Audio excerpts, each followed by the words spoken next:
Hello friends, मैं अरविंद दास का welcome करता हूँ अपने यूट्यूब चैनल में। दोस्तों, this is about me and this is about my channel. इन सभी टॉपिक से रिलेटेड आपको मेरे यूट्यूब चैनल पे वीडियोस प्रोवाइड हो जाएगी। दोस्तों, जो वीडियो का आज का टाइटल है, क्वेश्चन पेपर को हम डिस्कस करेंगे और कुछ टॉपिक को डिस्कस करूँगा और कुछ मैं आंसर की ट्रिक बताऊँगा कि कैसे हमें इसको सॉल्व करना है।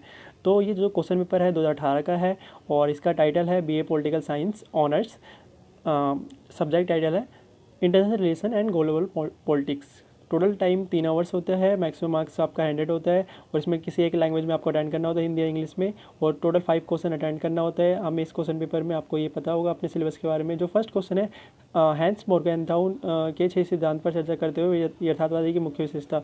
जो मोर्गेनथौ था, इनकी जो रियलिज्म थ्योरी थी, तो इनका ये मानना था international politics is all about the struggle for the power. तो इनका ये मानना था कि जो अंतर्राष्ट्रीय राजनीति है वो पूर्ण रूप से शक्ति के लिए संघर्ष है।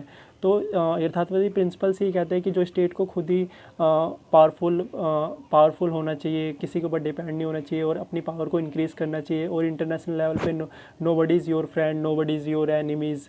और जो रियलिज्म है इंटरनेशनल रूल को या इंटरनेशनल इंस्टीट्यूशन को फॉलो नहीं करता। इसका ये मानना है कि इंटरनेशनल लेवल पे कोई भी रूल और कोई भी संस्था ऐसी नहीं है जो पूरे विश्व में कंट्रोल कर सके या न्याय सुरक्षा कर सके। तो इनका ये मानना है। इनका ये मानना है कि स्टेट है उनके बीच में कभी कभार अराजकता भी आती है और फिर सॉवरेनिटी होनी चाहिए, संपूर्णता होनी चाहिए। तो इसके बारे में आप डीप में प्रिंसिपल के बारे में पढ़ लेना। मैं रियलिज्म के प्रिंसिपल के बारे में डिस्कस किया और कल इससे पहले वाली वीडियो में भी मैंने रियलिज्म के बारे में डिस्कस किया था और आपको इसकी प्लेलिस्ट मिल जाएगी जिसमें बहुत सारे क्वेश्चन मिल जाएंगे आपको आपके कोर्स के रिगार्डिंग डिस्क्रिप्शन बॉक्स में। विश्व व्यवस्था सिद्धांत की आलोचना तो परीक्षण कीजिए। जो विश्व व्यवस्था स्टार्ट हुई थी before the cold war and after the cold war, थोड़ा आपको इसमें एक्सप्लेन करना है। और प्रथम विश्व युद्ध के कारण बताइए। अंतर्राष्ट्रीय संबंध में बेल्वेसिक क्रांति का महत्व, तो इसमें रूस रेवोल्यूशन और ये प्रथम विश्व युद्ध को मैंने प्रीवियस वीडियो में डिस्क्राइब किया था।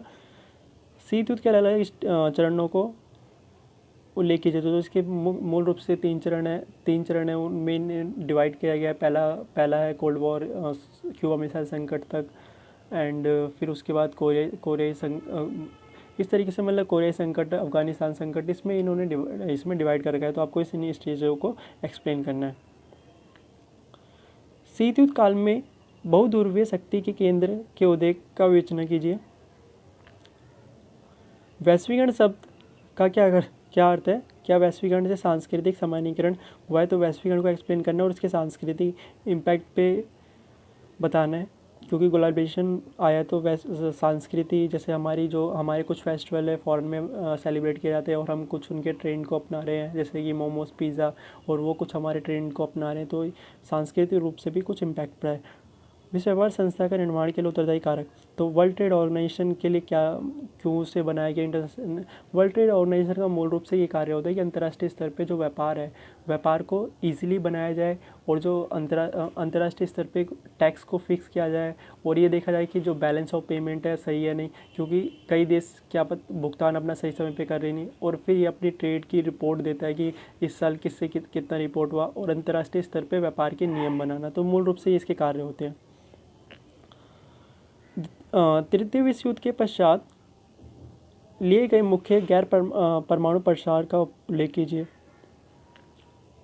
तो इसमें एनपीटी के बारे में आपको एक्सप्लेन करना है। थोड़ा सा आप इंग्लिश में क्वेश्चन पेपर को देख लेकर, गैर परमाणु अपसार, तो इसे हम एनसीईआरटी में कभी आप हिंदी में पढ़ते हैं तो यहाँ वहाँ पे लिखा रहता है, इंग्लिश में एनपीटी लिखा रहता है और ऐसे परमाणु अपसार संधि लिखा रहता है। तो दोनों इंग्लिश और हिंदी में कोशिश करा करो, आपको पॉइंट आए। न्यू लिबरलिज्म, नव उदारवाद, फासीवाद के उदय के कारण वैश्विक सामाजिक आंदोलन, महत्व, जलवायु परिवर्तन। दोस्तों, मैंने इस वीडियो में, और दोस्तों ये टेलीग्राम चैनल है, इस पर आपको इसका पीडीएफ प्रोवाइड हो जाएगा। दोस्तों, इसमें मैंने ज़्यादा एक्सप्लेन इसलिए नहीं करा क्योंकि अभी मैं इसका पूरा सेशन स्टार्ट करने वाला हूँ। जो आईआर का पूरा सिलेबस, फॉरेन पॉलिसी का पूरा सिलेबस, इंडियन गवर्नमेंट का पूरा, फिर कॉम्परेटिव पॉलिटिक्स, फिर वेस्टर्न फिलोसफी, इस तरीके से मैं अभी मैं क्वेश्चन पेपर को एक्सप्लेन कर रहा हूँ। देन सबकी एक टॉपिक टू टॉपिक मैं डिस्कस करूँगा, इसलिए मैंने इस वीडियो को ज़्यादा लंबा नहीं किया।